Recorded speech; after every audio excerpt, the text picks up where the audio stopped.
বাংলাদেশের আকাশ আজ ভারী, বাতাসে এক গভীর নীরবতা, এক অসীম বেদনা।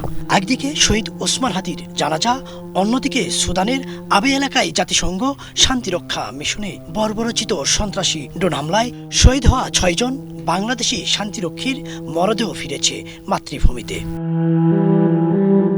দূরের এক বিধ্বস্ত দেশে শান্তি প্রতিষ্ঠার দায়িত্ব পালন করতে গিয়ে প্রাণ হারিয়েছেন বাংলাদেশের ৬ বীর সেনা। নীল হেলমেটের আড়ালে সেই মুখগুলো আজ আর নেই, রয়ে গেছে তাদের আত্মত্যাগের ইতিহাস। বুক ভরা দেশপ্রেম নিয়ে নিজেদের জীবন বাজি রেখে তারা দাঁড়িয়েছিলেন সংঘাতের মুখোমুখি। যেন দূরের কোনো দেশের শিশুর ঘুম অটুট থাকে, যেন যুদ্ধের ছায়া একটু হলেও সরে যায়।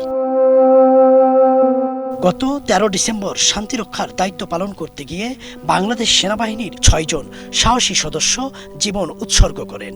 তারা কি শুধুই সৈনিক ছিলেন? না, তারা ছিলেন মানবতার নির্ভীক সারথি।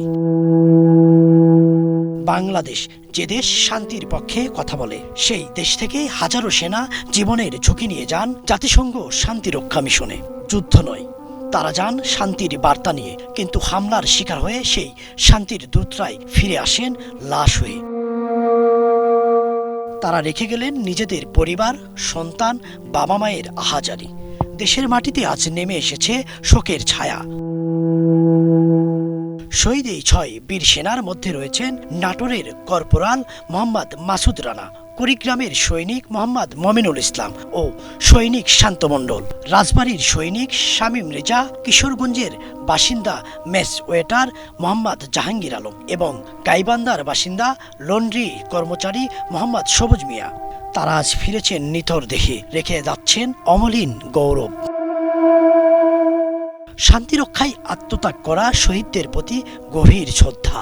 দেশ কখনো এই শহীদদের ভুলবে না। ইদ্রিস আলম, বাংলা ভিশন, ঢাকা।